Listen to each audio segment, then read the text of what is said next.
ngapain di situ? Pas lagi bicara mulai ya. Oke. Kita mau undang artis Korea yang sebentar lagi mau menikah.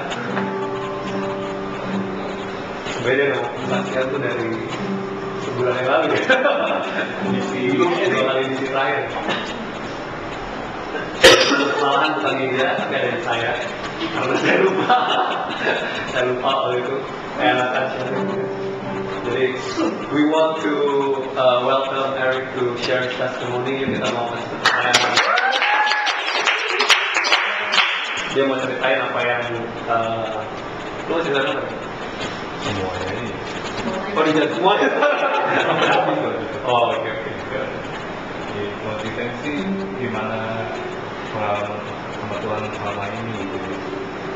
Jadi dari komunitas itu ya, pas pertama kali dibawa Penny ke mengenal Tuhan, itu dilihat paling gampang itu komunitas.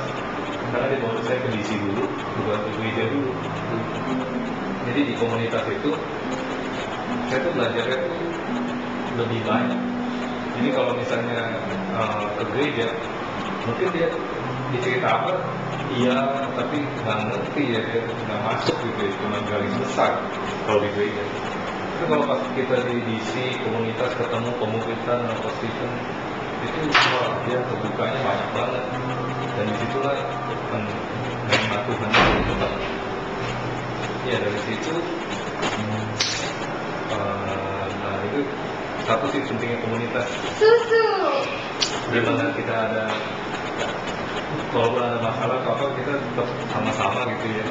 Dan doa itu benar-benar membantu gitu dari komunitas, doain juga bantu banget. Dan setelah ini, setelah udah kenal Tuhan, dibaptis April tahun ini kan. Dan saya kan pernah kejadian itu kemarin setelah musibah, sudah saya kebakar habis. Ini sih mau dibilangin sih, kelihatannya kan saya masih tenang-tenang aja gitu ya.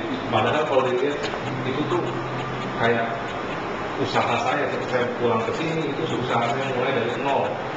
Saya rintis itu sampai tahun ini kebakaran dan benar-benar nol, habis. Kayak satu harta kita semua hilang. Dan itu hebatnya saya nggak takut ya, sampai sekarang juga kayaknya tenang aja gitu kan. Soalnya itu benar-benar saya tanya Tuhan terus, Tuhan mau bagaimana ini? Terus kayaknya Tuhan jawabnya cepat sekali. Asuransi apa semua, karena saya jujur di pembukuan juga ya, jadi kasih buat asuransi cepat. Dan banyak sekali yang menolong. Orang-orang sekitar saya, saudara, terus dari Itali, barang-barang malah dikasih saya tuh kirim yang lebih murah gitu ya. Barangnya udah gue bantu semua pada bantu. Hebatnya pas waktu kebakaran itu saya punya unit nol, kan kosong, nggak ada sama sekali. Tapi itu bisa menjual. Untungnya tuh lebih besar dari sebelumnya. Biasa untung bisa 30%. Untuk saat itu, Juli itu, saya untung bisa 60%. Itu saya kayak bingung dari mana gitu ya. Lalu itu Tuhan juga untung terus dalam asuransi saya. Kan biasanya kalau orang udah keluar asuransi ini, kalau soalnya besar biasanya minta apa satu imbalan atau apa gitu. Anehnya sampai sekarang nggak pernah diminta sama sekali. Dan saya punya asuransi dicari kesalahan untuk mengurangi klaim saya. Mereka nggak bisa nemuin. Nggak ada satupun yang apa tuh dia mau reduce stok saya atau apa, saya semua punya buktinya gitu. Dan akhirnya dia balikin, dia kasih tahu figurnya belum ditransfer ke saya, cuma dia udah kasih tahu figurnya itu bakal seperti yang saya klaim, jadi pas gitu ya. Dengan asuransi saya berapa ya, dan dapetnya sedikit. Dan itu sama sekali nggak baik mereka sampai sekarang, dikit pun nggak ada. Dan anehnya nih, setelah udah tahu kan, saya udah tahu nih kalau saya bakal balik begini, oke, saya mau kasih uang sedikit lah buat mereka, kata terima kasih. Dan mereka tolak. Jadi mereka bilang kalau mau salah, dan mereka nanti kalau udah selesai ini semua kita makan aja gitu. Jadi benar-benar nggak ada duit sama sekali. Dan ini hebatnya ke depan Tuhan bekerja terus, stok saya sekarang udah pulih. Malahan ini kita kasih kabar news, ada satu pabrik itu yang bangkrut karena nggak tahu kenapa bangkrut. Jadi dia punya kulit jual ke dia itu kan dia ambil banyak. Tapi kalau dari Italia itu misalnya jual kopi dia bangkrut, dia biasa ambil klaim asuransi, dia mau pusing kulit yang bangkrut itu. Jadi kulit yang bangkrut itu bakal dikasih ke saya. Jadi itu kulitnya banyak sekali ya kalau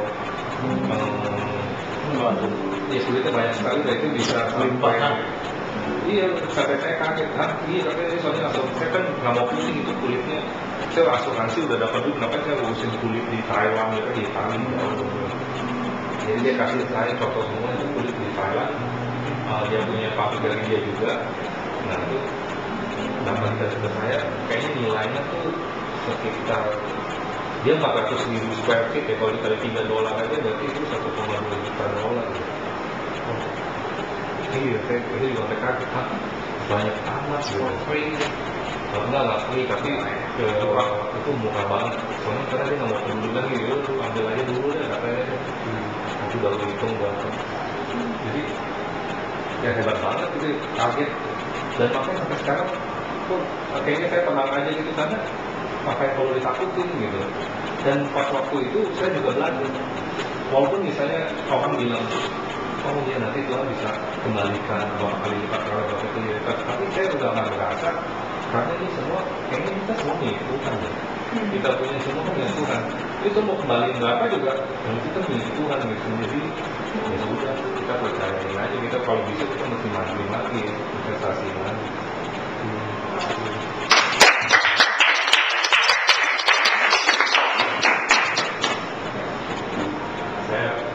Dengan kesaksian dia, saya aja sampai kenal sampai diberkatin banget sama kesaksian.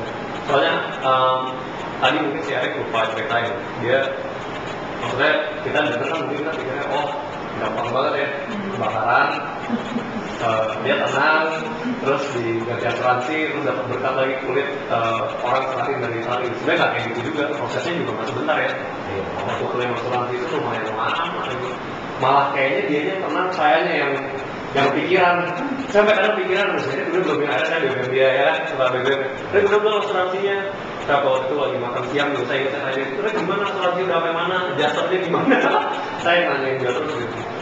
Tapi ternyata saya lihat in the prosesnya dia tuh tenang banget gitu ya. Dia tetap menjadi Tuhan, tetap berserah ke Tuhan ya. Terus waktu itu dia cerita, papa lu sampai bilang nggak percaya sama pembukuannya. Oh iya, suruh panggil accounting lagi gitu. Ini bener kan itu pembukuannya salah kan gitu, suruh hitung lagi. Cek lagi surplus gitu. Yang tadi dia cerita, jadi waktu dia kebakaran stoknya habis, malah juga dia punya profit tuh malah naik gitu. Malah bulan itu kan. Iya, akhirnya papanya lihat malah suruh cek gitu accountingnya bener, oh ini salah gitu. Papanya belum bisa. Oh itu keluarga juga. Jadi saya kan kelihatan gimana sama orang tua saya rajin ya. Kerja tuh mereka jadi melihat dari jauh melihat belum, tetapi mereka ini mulai melihat. Dan pada suatu hari ada kesempatan mami nanya di gereja ngapain aja. Wah itu langsung saya langsung berdoa sama keluar. Ini saya mau ngomong apa ini. Saya sejam ya pagi ngomong sama mami saya mengenai ini, dan dia benar-benar menarik gitu. Sampai malam dia datang ke kamar saya lagi. Malam dia datang ke kamar saya lagi, itu saya ceritain lagi gitu. Dan kayaknya ini benar-benar proses, kayaknya orang tua saya juga pasti bisa kenal Tuhan gitu ya. Yes. Sampai besok paginya lagi ke kamar Cici, saya juga ngomong lagi tentang ini di kamar Cici. Cici juga Buddhis. Saya bilang ke Cici nih, saya diajarin begini, saya nggak suruh dia belajar agama. Saya bilang, kamu ngelakuin aja apa yang Buddha ajarin, saya bilang gitu kan. Terus itu dia bingung, Buddha ngajarin apa? Dia ngomong sendiri, aku mau ajarin, ngomong ngapain ya, katanya di Buddha gue nggak diajarin suruh gimana gitu, gimana misalnya dalam hubungan, dalam membina anak, nggak ada yang ngajarin. Oh, saya juga bingung jawabnya gimana, karena itu kan Buddha. Itu kalau mau percaya itu jalanin aja gitu. Apa dia bilang juga dia emang nggak diajarin. Jadi ini kayaknya proses juga ya, semakin dimana kita itu berubah, pasti suatu keluarga bisa kelihatan ini kan. Dan semua ini awal dari komunitas ya, kalau ya komunitas kita saling membangun. Awalnya dari komunitas. Kalau di gereja, kita ke gereja, saya pernah sih ya. Dengar kalau dulu nggak ngerti, sama tadi cerita ke yang juga saya kan dia gereja itu juga nggak ngerti loh di gereja. Oke, kalau tidak dia lo mesti belajar beberapa kali. Tapi kalau udah ngerti nanti di ke gereja beda masukannya. Iya lain. Yes.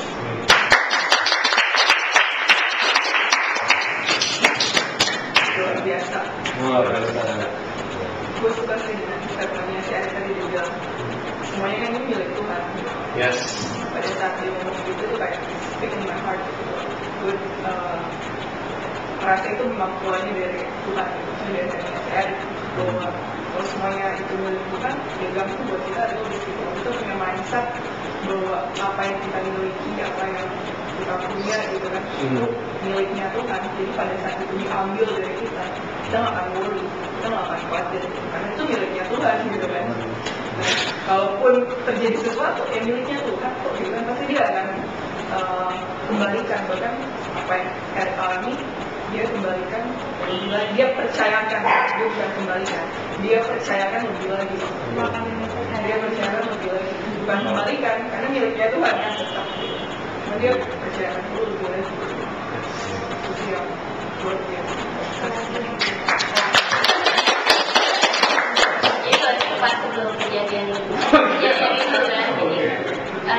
ya Tuhan. Terus pas sebelum kejadian tuh, gue ngeliat dia tuh belum langsung berubah yang kayak pas terjadi, biasanya kan orang kan langsung yang kayak kita Kristen dan kita langsung ngeluh atau apa gitu, lu kenapa terus pergi sama gue atau apa gitu. Kalau dia tuh nggak, dia langsung bilang, kan nanti kamu doain aku ya gini-gini.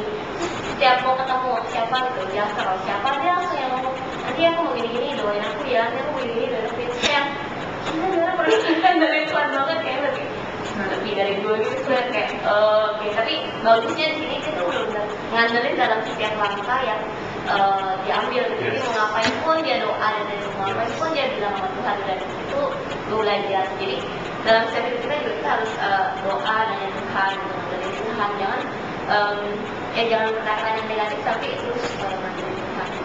Jadi ya boleh makanya Tuhan tuh bekerja. Amin.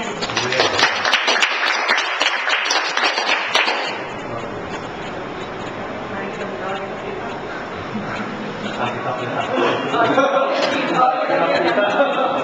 Kita yang dicinta minjam, percayakan ke kita.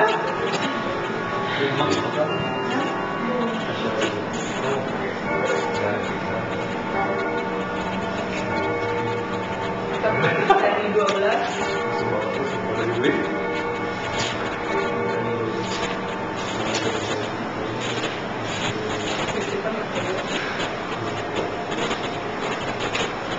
Dari 12 ayat 5 sampai dengan 14.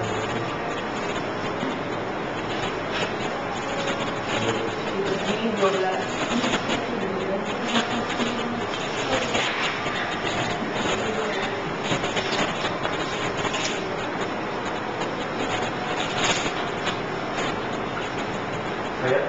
Ini dari 12 ayat 5 sampai dengan 15.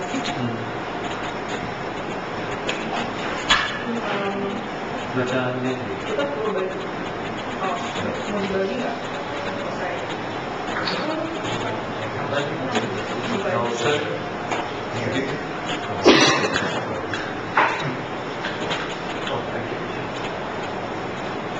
Jadi kita baca ganti-gantian nih. Ibrani 12 ayat 5 sampai dengan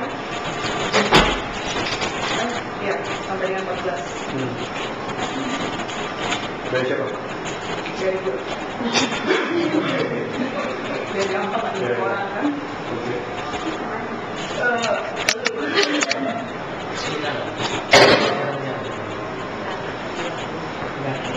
Ibrani 12 ayat 5 sampai 14.